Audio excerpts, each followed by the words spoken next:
Rob, thanks for taking time out. It's a very different time to live in, and your videos are what is keeping a lot of people going. You've been busy on Twitter. You've been busy on your YouTube channel. Take us through how the quarantine has been for you. Yeah, well, it's obviously unusual for a lot of people in the world, and it's definitely different for me. I mean, I haven't spent this much time at home in a long time. Usually I'm very busy traveling around as a musician on cruise ships, and I've been doing that for the last 4 years, and spending a fair bit of time away from home, usually in the summer, sort of October to March, April period, and then in the winter, being at home, more than in the summer. But at the moment, it's autumn here, so the last 4 or 5 weeks, just been sitting at home, watching everything unravel around the world. And you wake up every day and wait to see the news and see what more restrictions are placed on our existence. But I've got a pretty positive mindset about it. There's nothing I can do about it. So, when I heard the news that I couldn't go to work and everything, and all the work was cancelled, I thought, okay, well, I think I'll dig into my archive and do all the things that I've wanted to do with that I couldn't do when everyone's, when you're so busy with work. I mean, it's just a hobby, so who has time to spend hours and hours a day on a hobby? Everyone's busy. So so for me, it's been really great connecting with fans online, much more than usual, especially on a very frequent, consistent basis for a lot of hours a day. Is great and heaps of fun, and everyone likes cricket. All the fans are passionate about the game that they don't get to see at the moment. The IPL should be on now. English county season should be starting. No one can see anything. So it's, the internet seems like a giant, cricket friends group at the moment. Well, the fans are not complaining for sure. So Rob, you mentioned that you've been cruising. You've been doing shows on cruise ships. So tell us a bit about you. I mean, we all know the Rob Linda 2 channel, but what is Rob like? What is Rob like in real life? What does Rob do for a living? Well, I'm a musician for a living. So I've been a musician since I was 18. It's the only work I've ever done. And usually I travel around the country in various bands. The last 4 years, I really wanted to get into the cruise system because I love traveling, and getting paid to see the world is better than paying to see the world. So I worked pretty hard with a bunch of good mates to really get into cruising around the world, and it's been awesome. I mean, what's your band to go everywhere. What's the band called, and what kind of music do you guys play? Well, basically what we've done is we've set up a bit of a production company where we create the acts that we think are going to be well received by the cruise lines and the agents involved. So we'll do anything. So basically, in general, it's a pretty safe bet to do anything from the 80s. Everyone, on the cruises in particular, everyone is there for an absolute party. Everyone's there to go there, let their hair down, go crazy. So you're just doing party stuff. So that's generally what we do. We've got a bunch of 80s acts that we do on the cruises. So it's just a ball the whole time. It's just tons of fun all the time. Every other day we're docked somewhere different, whether it be New Zealand or India or Malaysia or Russia or Japan. Could be anywhere. So it's pretty cool. Well, that sounds fantastic. I mean, so there's Rob is basically about 3 things: then travel, music, and cricket. That's the dream, right? That's the dream. Okay. So moving on to cricket, right? I think you're known as the person with the biggest cricket archive in the world. Would that be accurate? Is that something that's doubted, or is that absolutely true? Yeah, I don't know if I am or I'm not, but I seem to be the only one that's actually publicly out there sharing videos from the archive. I'm sure there's guys that are much older than me. I mean, I'm relatively young compared to some of the video collectors I've known in the past. I'm only 42. There's guys that I know that are much older who have got collections, but yeah, a lot of guys seem to be relatively obscure and wanting to keep their collection to themselves, whereas it's not mine to keep. You know, it's footage, it's out there. You know, the people want to see it, the players want to see it. So like me want to see no it. point. The number of times I have asked for a cricket clip from you, it's been a lot. Trust me. So what was it that got you into making tapes of cricket? Was it just did you see yourself becoming a collector of tapes, or was it just, I don't know, how did it start? Well, it started just accidentally. So in the 1980s, Australians first got VCRs, probably, you know, late 70s. I was born in 77. I can remember when my family got a VCR in the early 80s, and it seemed pretty awesome. You could record TV. And so Australians did that, you know, just everyone's family, everyone's parents had a collection of videos that they tape off TV, you know, and it was a bit of a novelty thing for a while, you know. I know it was different in the subcontinent because you guys didn't really get VCRs and recording stuff off TV on a mass level as it was in definitely here in England, maybe the United States, in Australia.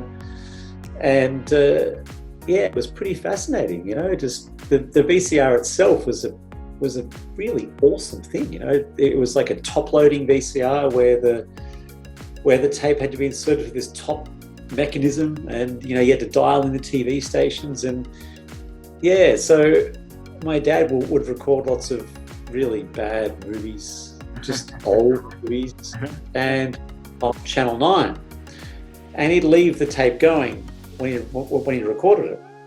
And when you watch it back, there always seemed to be this old guy introducing cricket all the time afterwards at about 11 p.m. as Richie Benno, introducing like highlights from that day's play late at night. So inadvertently, I had all these tapes of my dad's old movies, which had cricket highlights after it. And I thought, oh, that seems pretty cool. Maybe I should record those highlights separately myself. So I started to do that around 1983, 84. So I remember a lot before, let's say, YouTube happened, right? Oh yeah. This is at least a couple of decades before YouTube happened. So what was it that kept you going? Did you think that you'd go back to these tapes and watch them again, or was it just a very nice thing to have in your closet? I think it's just my general nature. I definitely wouldn't say I'm a hoarder of stuff, but the things that I do like, I definitely keep, you know. So it was one of a number of things. It wasn't just cricket. I can't even remember even thinking about it. It just became something that I just did. And all my friends would come around and we watch matches and everything. And eventually, when I got old enough to work, which was about 11 years old, I got the money to buy a second VCR, so I hooked them both together and edit my own highlights. like everyone sees on YouTube, everyone makes their own little highlights and edits things together. So that was a real turning point for me. Then I could actually make use of having all the footage, because I could go and make my own small highlights. It was just a fun thing. I wasn't rich or anything, so I had to record over heaps of tapes. So that really annoyed me to have to lose a lot of matches. So I was pretty determined to try and keep as much as I could, especially the really great matches. I mean, for people my age, you know, the mid 80s, late 80s, early 90s was just ridiculously awesome era of cricket, especially on Channel 9 with Richie Benaud and Penny Gregg and Bill Lawry. The commentators were as important as the footage, and it was all evolving too, because the game was evolving, the commentary was evolving. You don't really get that feeling now watching the cricket. You kind of feel like it's all been done. Because back then you could see the evolution of the game right before your eyes. The crowds just flocking to one-day matches. I guess like we've seen with 2020s, but that iconic commentary, you actually watching just to hear what they're going to say, whereas no one really does that now. Right. I mean, I started watching cricket only around, I think, the WeBee series with Australia, 2003, if I'm not wrong. Yep. I mean, that was the turning point for me. And then we had the series with Pakistan where Sehwag scored his triple. So I do miss those times. I mean, even since then, what you're talking about is 35 years back. What I am talking about is 18 odd years back. But I know how much the game has changed since then. So, it's certainly not the same anymore. So you mentioned that you used VCR tapes and heaps of them, right, Rob? So that's a very cumbersome way of keeping your records, I guess. How do you manage? How is it still VCRs? I've seen a couple of photos of you with a lot of CDs and DVDs on the back. Is it still on those tapes, or is it now digitized? No, there's plenty of tapes. I mean, right next to me now, I've got about 10,000 DVDs. They're all in these giant folders. They're all in these giant things, just full of. Oh my God! Just full of tapes. I mean, I've got 1, 2, 3, 4, 5, 6, 7, 8, 9 just sitting on the floor. And it's all just 80s and 90s stuff. So it's mostly on DVD, but as you can see behind me, I'm busy converting it all to files to chuck on my hard drives, because the tapes are just. Oh. I mean, they must be with. Yeah. I mean, I was going to say that. But the tapes are cumbersome, as you said, but they're ridiculously reliable. But they're just, you can't live with them. There's too many. So I've only got about a few hundred tapes left, and they're stored away in the wardrobe, and I don't need them anymore. I've kept some important series on tape, but everything's pretty much been transferred to DVD, but DVDs are the most unreliable format of all time. There's so many discs don't work. Right. I mean, I started recording this DVD in 2004. Actually, it was the VB series that you talked about. That was the series, and it was Australia-India at the Gabba. These highlights of the double century by Dravid, right? I started recording power drive that he hit in Adelaide. Yes, the first match I recorded on DVD was at the Gabba. It was Australia-India. Laxman got 100. Right. Hayden got 99. It was a one-dayer. And Australia lost. And that was the first match. Wasn't that Martin's... no, that was Irfan Pathan's first match as well, right? If I'm not wrong. You're talking about the ODI, right? I only remember that Laxman got 100 and Australia lost chasing. Hayden got 99. He got to his 100 on the last ball of the match. Yeah. It was a slow 100. It was a slow, but hey, it was a match. Whatever floats the boat, right? Right. So, a couple of other questions for you, Rob. Do you generally root for Australia, or do you see yourself as a more objective cricket fan? I mean, this is a question that my friend Raju asks. He's a popular tech blogger here. So, how would you? My favourite cricket to watch is domestic cricket. Mm-hmm. Since I was a kid, that was my favourite cricket to watch. I always liked watching the younger generation come into the game. And I have a lot of domestic cricket from all over the world. Indian domestic cricket, New Zealand domestic cricket, England, South Africa, obviously Australia. That's what I like to watch the most. I actually really like domestic 2020s. I don't like international 2020s. I think they're a waste of time, but the domestic 2020s, and obviously they're huge, Big Bash, IPL, Super Smash, New Zealand, and the English 2020s, they're great because it's just lots of young players. You know, imagine if in India you're watching all of the matches where Tendulkar played when he was 14 and 15 every weekend on TV. I mean, that's how it was for us with Steve Waugh and Ponting and all these guys. You saw them as little kids playing on TV every weekend. It was awesome. That's what I prefer to watch. I actually really enjoy watching the neutral test matches because that wasn't something that as a kid we got to see on TV. We would never see anything like that except if it was part of the tri-series where we see, Pakistan play West Indies or something. But the international neutral test series, I love watching England, India, or South Africa, England, and, West Indies versus South Africa. There's great test series. They're the ones I actually prefer to watch because I can watch just on a neutral basis. But I've seen Australia win and lose forever. So the winning and losing is just irrelevant at some point. How much can you win? I mean, everyone's seen the West Indies win so much in the 80s when I was a kid. There's only so much you can win, and you won everything. Australia had that period where they won everything. When I started watching cricket, right from the 2003 World Cup up until 2014-ish, I mean, these guys were invincible. You just couldn't beat them.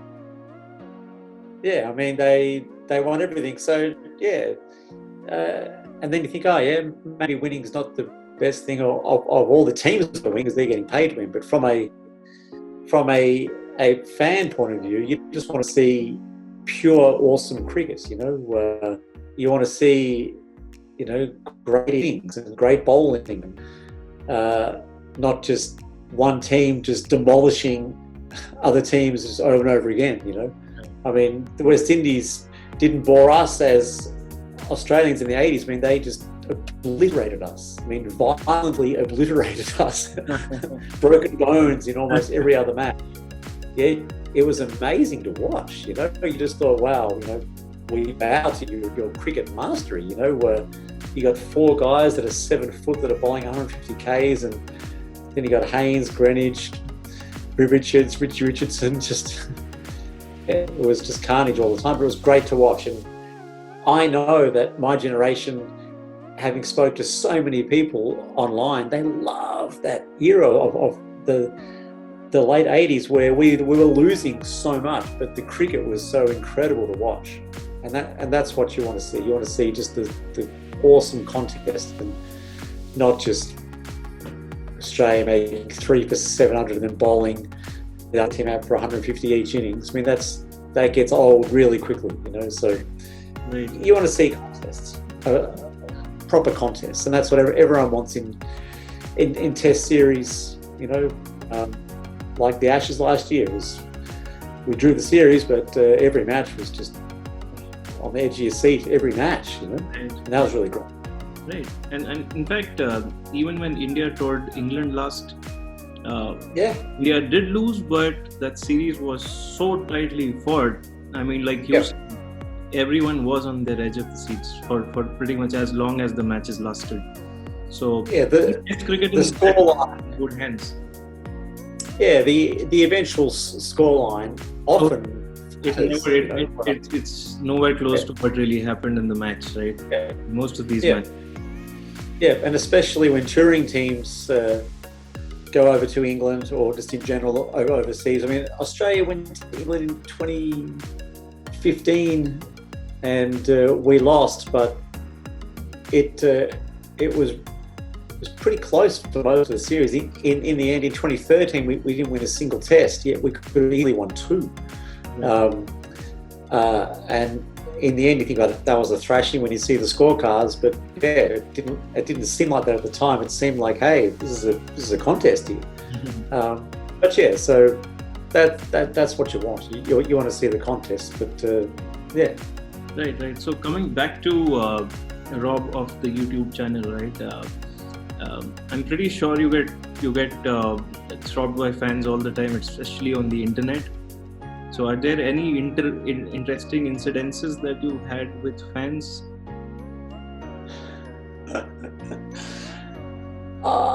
Nothing recently, but quite a few early on. I remember one incident. So I was at work and there was a knock at the door, and there was this Indian fan there. I thought he was going to just punch me in the face, but he didn't. Something you didn't like, or what was that? Well, I was a bit fatter and bigger back then, and I think I kind of scared him. But in the end, we just talked cricket. There was another time which was hilarious, where I'd finished work and I walk into my car and my phone rings and I don't recognise the number, and this guy on the phone just starts just giving me everything, just abusing me, swearing at me, telling me to stay away from his sister. And I'm like, what are you talking about, mate? It's a tough job being the biggest cricket archive holder in the world, I guess. It comes with own responsibilities. It was just funny, and I drove straight to the police station, and because he didn't know anything. I don't know how he got my number, but maybe my number's not hard to find. But that was just funny. Yeah, nothing really bad. But the internet is the internet. It is what it is. So there's no one away from it, right? There's a bunch of trolls that will always be around, right? So now I got one last section where I have a bunch of questions that I'm going to ask you, and you got to be real quick in answering them. It's like a rapid fire. Obviously, okay, good. You can expect it to be a little controversial towards the end. So sure.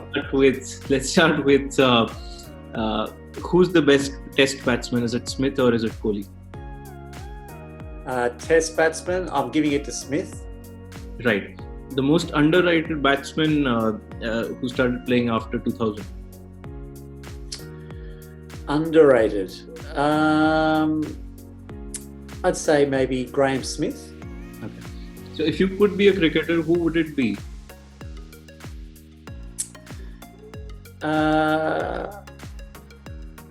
That's a good question.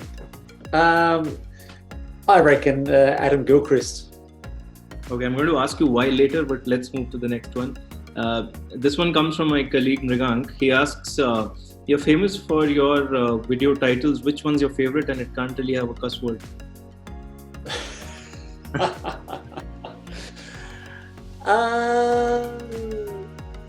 I guess I don't really know. I come up with them just really quickly, and I don't even think about it, to be honest. Someone requests a video. Almost every video I upload is requests, and then I edit it, and then I just think of some. This is a rapid fire, remember. So, did England really deserve to win the World Cup last year? In a yes or a no? Yes. Okay. Does MS Dhoni stand a chance to play international cricket again?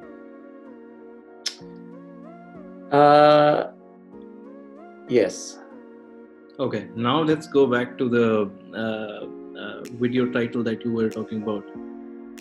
Inzamam. The Inzamam run-out compilation.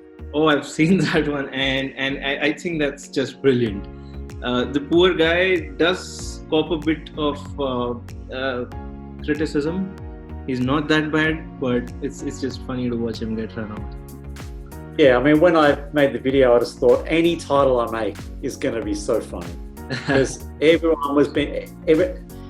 have been saying for years, you've got to make an Inzamam run-out compilation. I thought as soon as I just put anything into the title, Inzamam run-outs, it's going to be funny. And it just went crazy straight away as soon as I uploaded it. It took months to make that. Is that the most popular video on your channel? No, it's up there. The most popular one is the only one over 20 million views, which is Ponting's The one where Sachin Tendulkar got given out in yeah. Malaysia, 2006, and he got and then the umpire changed his mind. That one's got the most views. But to be honest, the top 10 most viewed videos on my channel, they're all pretty bad. They're not even the best ones. I mean, Shoaib Akhtar bowling a bouncer to Shane Watson. Who cares? It's got like 18 million views. Oh, I remember that. No, it's the Sharjah series, right? If I'm not wrong. The bouncer was at the Gabba in 2002, where Pakistan won a meaningless one day. So yeah, I can't predict at all which videos get the views. It doesn't make any sense to me at all. And most of them are quite old now, so they're from, seems like a lifetime, like 2011. I can't even remember. I can't believe the channel still exists. 2020. But it's the second channel you've started, right? You used to have another channel which got shut down. So why did that happen? If you would just take us through that. Yeah, the original channel, which was just Belinda, I'd made that channel a long time ago, not long after YouTube started, and it wasn't cricket related. Eventually it did become cricket related, but I got copyright strikes galore on that channel, and it got suspended back in the mid 2000s, late 2000s. YouTube didn't completely terminate your channel, it just suspended it. So I had about 10 cricket videos on there, but they all got copyright strikes. So I started up a second channel, which I thought I'd use until the original was reinstated. In the meantime, the new channel just went crazy. So in fact, I didn't even realize when the old channel got reinstated. I checked about a year later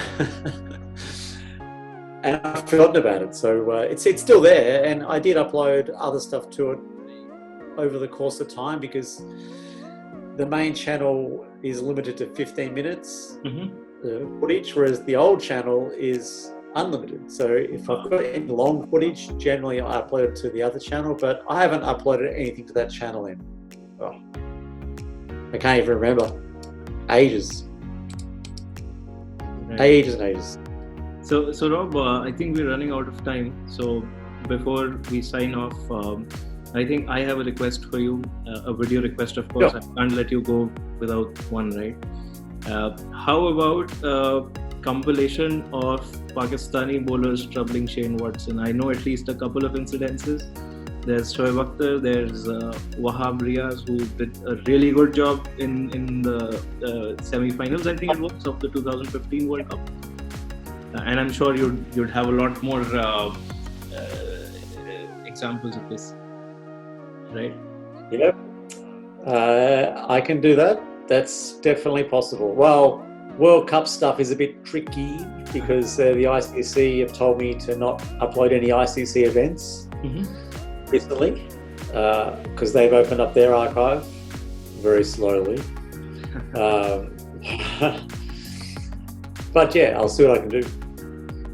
Perfect. So it was a pleasure, Rob. Thanks for taking your time out. No problem. I will, watching this video, enjoy it a lot, and probably see you sometime around soon. No problem. Thanks for having me. Cheers. Take care. Bye.